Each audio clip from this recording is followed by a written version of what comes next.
All right, here we go with the chapter called Bedtime Stories.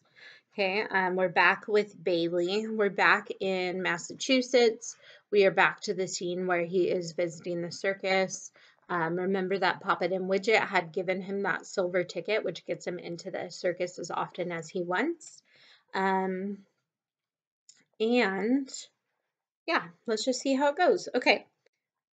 Bailey spends much of the early part of this evening with Papa and Widget exploring the labyrinth, a dizzying network of chambers interspersed with hallways containing mismatched doors, rooms that spin, and rooms with glowing chessboard floors. One hall is stacked high with suitcases. In another, it is snowing. Okay, so the labyrinth is that one tent where both Celia and Marco are adding their own rooms to it. Usually they do their own full tents, but this is the only one where they have rooms back and forth that they both create. Okay, so they love the twins. They love this area because they get to experience so many different things in such a short amount of time. How is this possible? Bailey asks, melting flakes of snow sticking to his coat. In response, Poppet throws a snowball at him and Widget only laughs. While they traverse the labyrinth, Widget tells the story of the Minotaur in such detail that Bailey keeps expecting to encounter the monster around every turn. They reach a room resembling a large metal birdcage, with only darkness visible through the bars. The door in the floor that they entered through latches once it falls closed and cannot be opened again. There appears to be no other way to exit. Widget ceases his narration as they investigate each silver bar, finding no hidden openings or cleverly disguised hinges. Poppet grows visibly distressed. After a considerable amount of time spent trapped within the room, Bailey finds a key concealed in the seat of the swing in the middle of the cage. When he turns it, the swing itself rises and the top of the cage opens, allowing them to climb out, escaping into a dimly lit temple guarded by an albino sphinx. Okay, so they end up in this room. It's a bird cage, but they're stuck in there, and Poppet is actually really upset to be in there. Bailey's the one who finds the key that eventually gets them out. In your packet, I want you to draw some comparisons between kind of like the feeling and the anxiety Poppet was getting about being stuck in the cage, and how does that how do you think that kind of connects with the whole wizard in the tree story and that question that Poppet gave where she was like, Widget, does it matter if you get stuck in somewhere, if you like the place where you're trapped? And he says, yeah, and I think it matters if you like the people you're with too.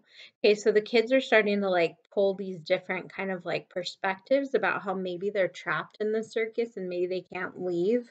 Okay, so that makes Poppet feel very anxious. While the temple has at least a dozen doors along its walls, Poppet immediately finds one that leads back out into the circus. She still seems upset, but before Bailey can ask her if something is the matter, Widget checks his watch and finds that they are late for their scheduled performance. The three of them agree to meet up later again, and the twins disappear into the crowd. Bailey has seen the kittens so many times over the last few nights that he practically has their routine memorized, so he opts to explore by himself while he waits for them to be free again.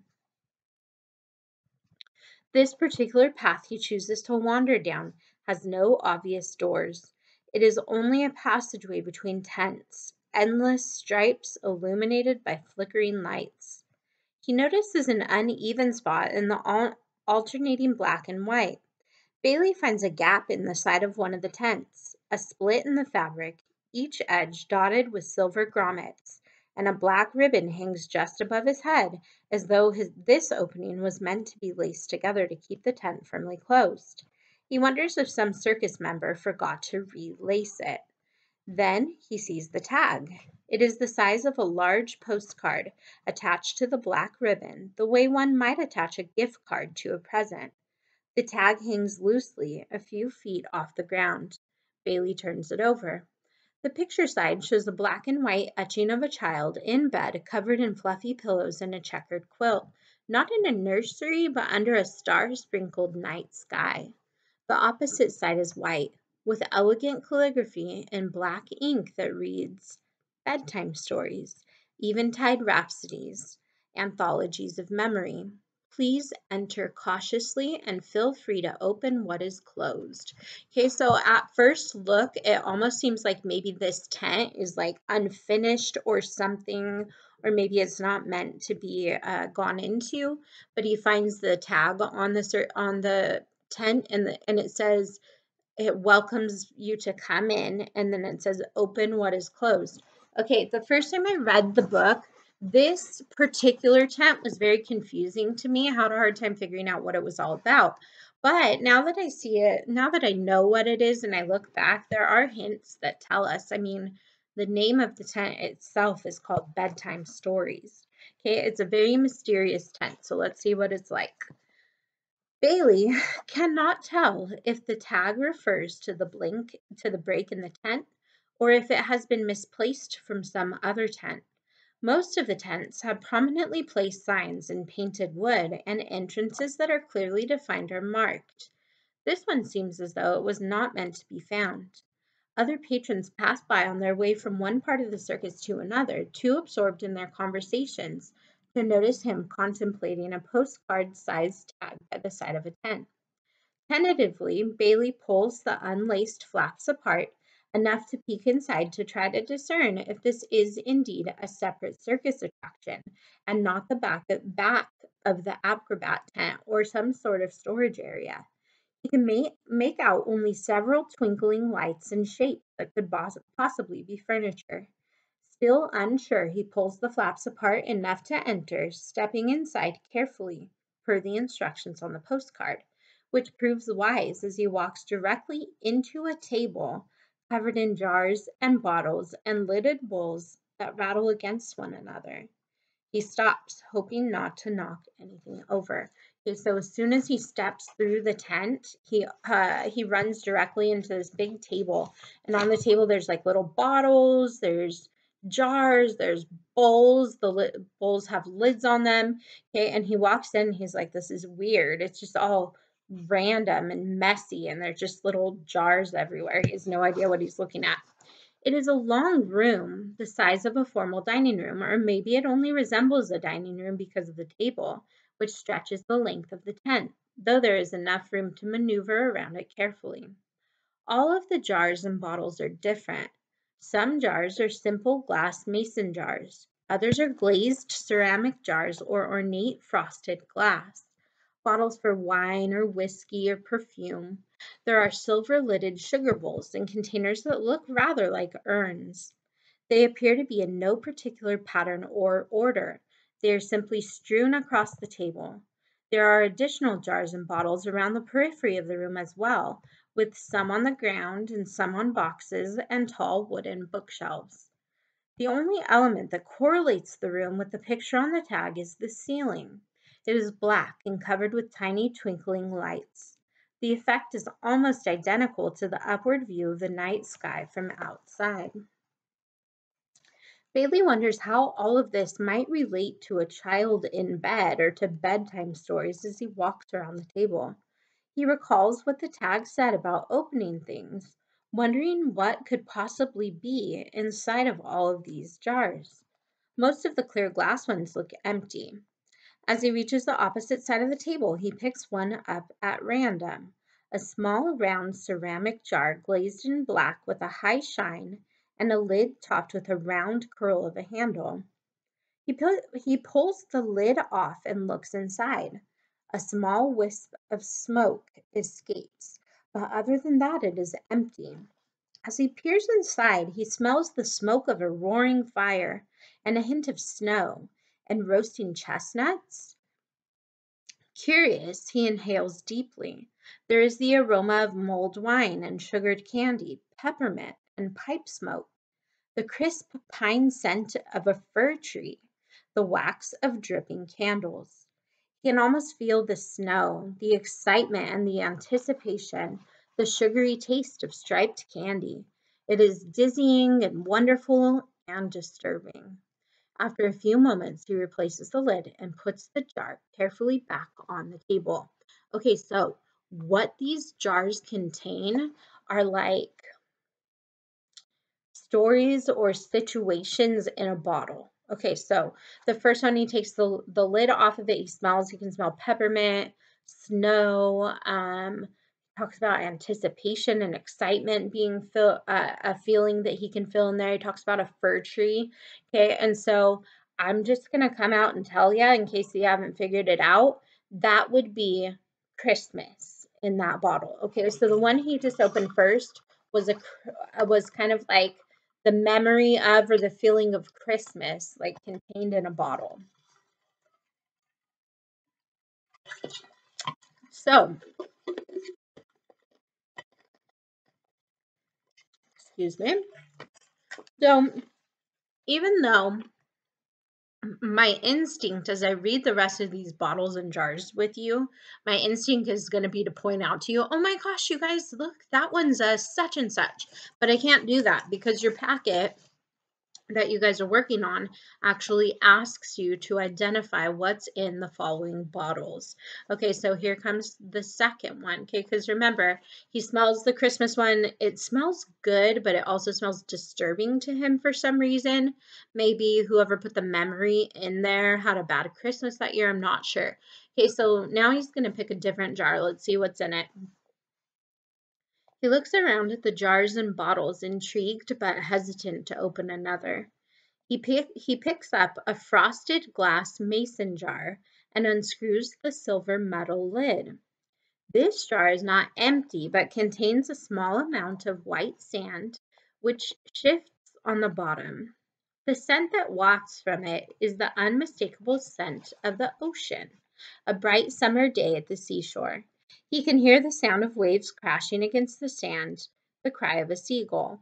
There is something mysterious as well, something fantastical. The flag of a pirate ship on the far horizon, a mermaid's tail flipping out of sight behind a wave.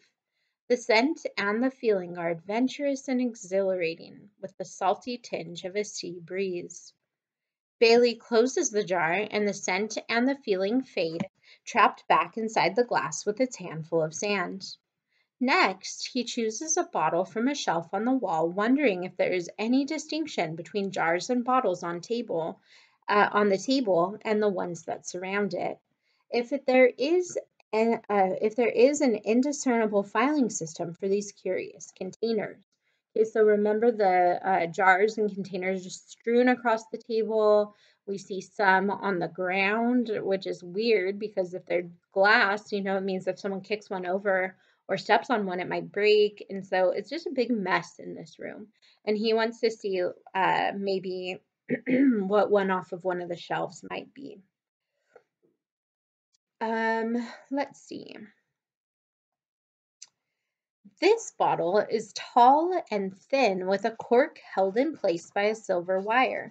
He removes it with some difficulty, and it opens with a popping noise. There is something in the bottom of the bottle, but he cannot tell what it is. The scent wafting from the thin neck is bright and floral. A rose bush full of dew-dripping blossoms. The mossy smell of garden dirt.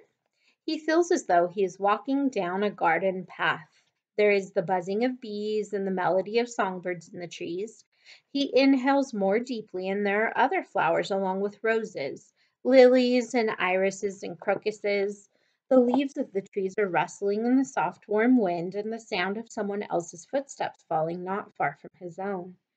The sensation of a cat brushing past his legs is so genuine that he looks down expecting to see it, but there is nothing on the floor of the tent but more jars and bottles. Bailey puts the cork back in the bottle and returns it to its shelf. Then he chooses another. Tucked in the back of one of the shelves is a small bottle, rounded with a short neck and closed with a matching glass stopper. He picks it up carefully. It is heavier than he had expected. Removing the stopper, he is confused, for at first the scent and the sensation do not change. Then comes the aroma of caramel, wafting on the crisp breeze of an autumn wind. The scent of wool and sweat makes him feel as though he is wearing a heavy coat with the warmth of a scarf around his neck. There is the impression of people wearing masks. The smell of a bonfire mixes with the caramel. And then there is a shift, a movement in front of him, something gray, a sharp pain in his chest, the sensation of falling, a sound like a howling wind or a screaming girl. Bailey puts the stopper back, disturbed. Not wanting to end on such an experience, he places the strange little bottle back on its shelf and decides to choose one more before leaving to catch up with Poppet and Widget again. He picks one of the boxes on the table this time, a polished wood box with a swirling pattern etched into its lid. The inside of the box is lined with white silk. The scent is like incense, deep and spiced, and he can feel smoke curling around his head. It is hot, a dry desert air with pounding sun and powder soft sand. His cheeks flush from the heat and from something else. The feeling and sensation of something as luscious as silk falls across his skin in waves. There is music that he cannot discern, a pipe or a flute, and laughter, a high-pitched laugh that blends harmoniously with the music, the taste of something sweet but spicy on his tongue.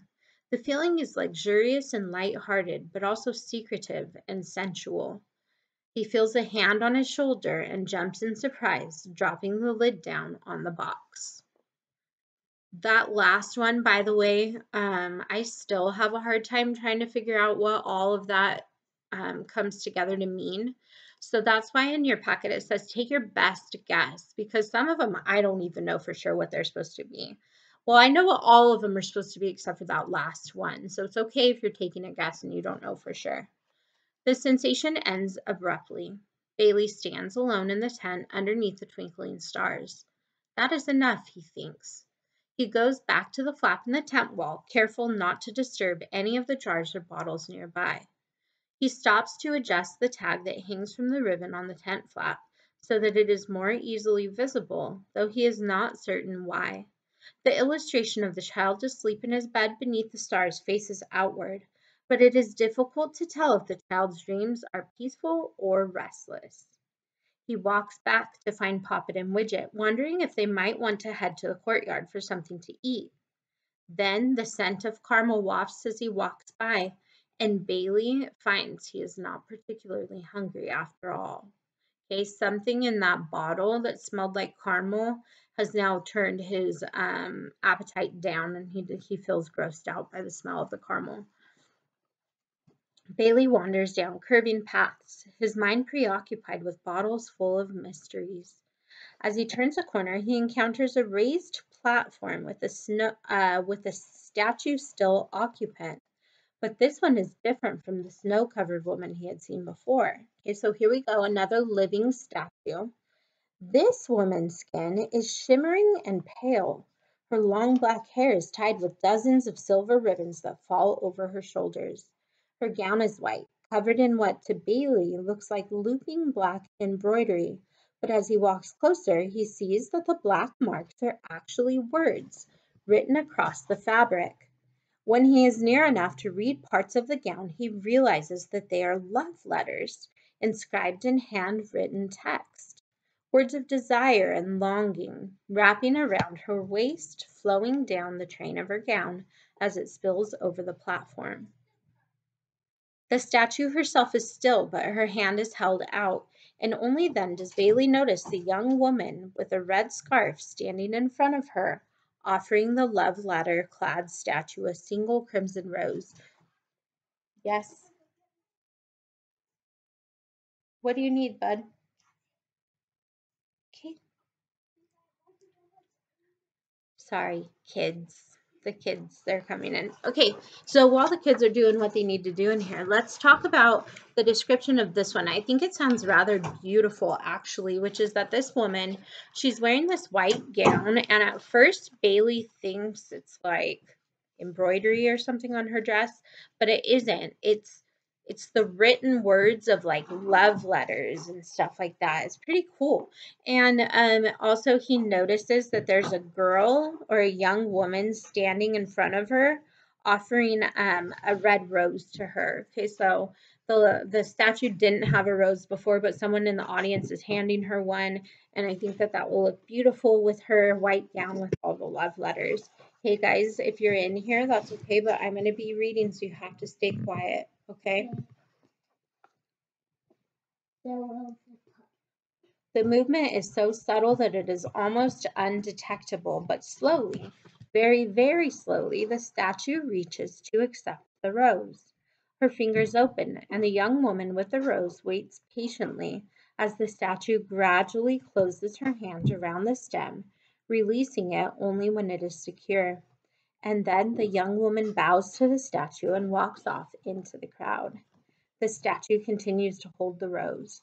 The color seems more vibrant against the white and black of her gown. Bailey is still watching the statue when Poppet taps him on the shoulder.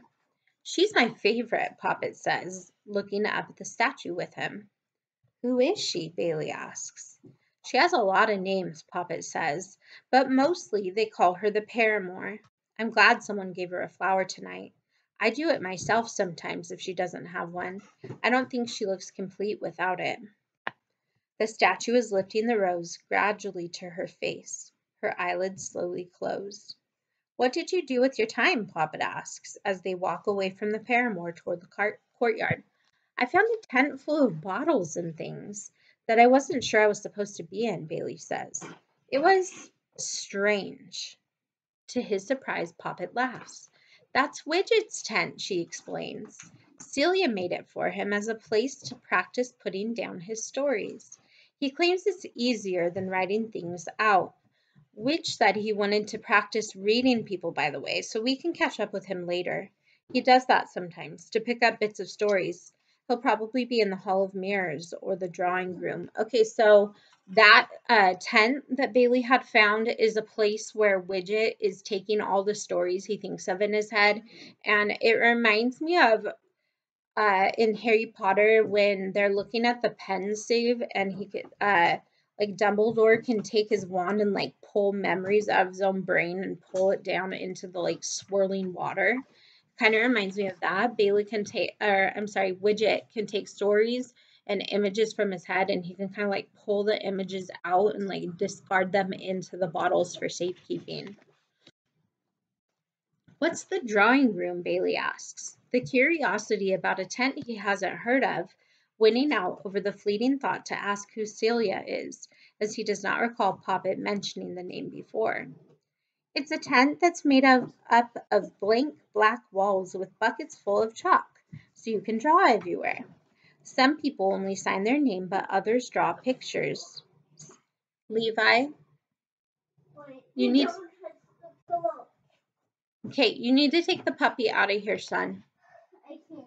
He keeps trying to bite me. So go to the door and say, "Come on, puppy," and he'll follow you. Where are you getting all fancy, girl? Okay. So anyways, this drawing room, I don't know if any of you guys have ever been to Batter Up, but in the restaurant called Batter Up, at the back of the restaurant, there's like a chalkboard or a dry erase board or something, and you can write all over it. That's what the drawing room is. It's all covered in chalkboard material, and you can just draw anywhere you want to. As they walk around the courtyard, Poppet insists he tries a spiced cocoa that is both wonderfully warming and slightly painful. He finds his appetite has returned, so they share a bowl of dumplings and a packet of pieces of edible paper with detailed illustrations on them that match their respective flavors.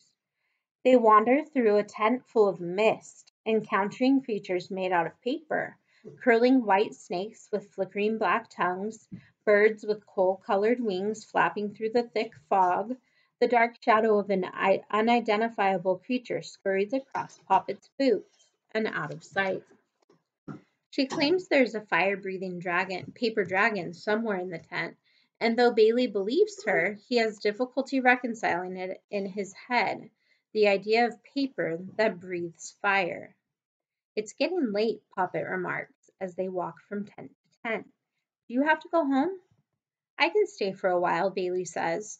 He's become something of an expert at sneaking back into his house without waking anyone, so he has been staying at the circus later and later each night. There are fewer patrons wandering the circus at this hour, and as they walk, Bailey notices that many of them are wearing red scarves. Different types, from heavy cabled wool to fine lace, but each is a deep scarlet red that looks even redder against all of the black and white.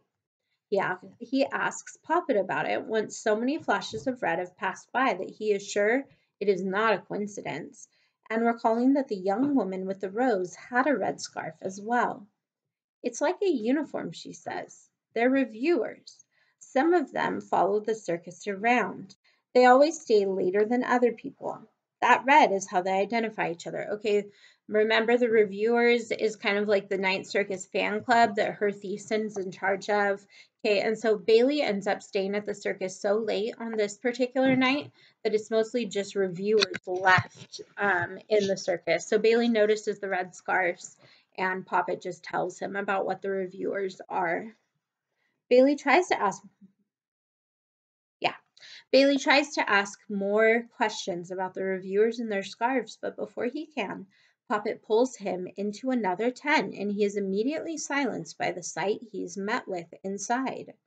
The sensation reminds him of the first snow of winter, for those first few hours when everything is blanketed in white, soft and quiet. Everything in this tent is white, nothing black, not even stripes visible on the walls. A shimmering, almost blinding white.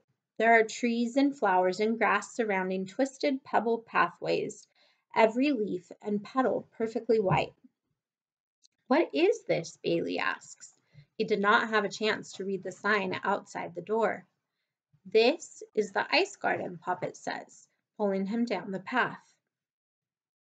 It turns into an open space with a fountain in the middle, bubbling white foam over clear carved ice. Pale trees line the edges of the tent, showers of snowflakes falling from their branches. There is no one else in the tent, nothing disrupting the surroundings. Bailey peers at a nearby rose, and while it is cold and frozen and white, there is the barest hint of scent as he leans closer. The scent of rose and ice and sugar. It reminds him of the spun sugar flowers sold by the vendors in the courtyard. Let's play hide and seek, Poppet suggests, and Bailey agrees before she unbuttons her coat and leaves it on a frozen bench, her white costume rendering her all but invisible. That's not fair, he calls as he disappears behind the hanging branches of a willow tree. He follows her around trees and topiaries, through coils of vines and roses, chasing glimpses of her red hair. Okay, so I think that at the end of that chapter, I think the image of uh, Bailey and Poppet playing hide and seek in there, I think it's like such a cute image. And he's like looking for her. She is wearing all white except for her red hair is what gives her away. Sorry about the flying pillow and the shaking camera. Levi is on my bed and he is acting like a maniac while I'm trying to finish the chapter. Anywho, that's that particular chapter. We've got one more to go to finish this week's reading. I'll be back soon with that one.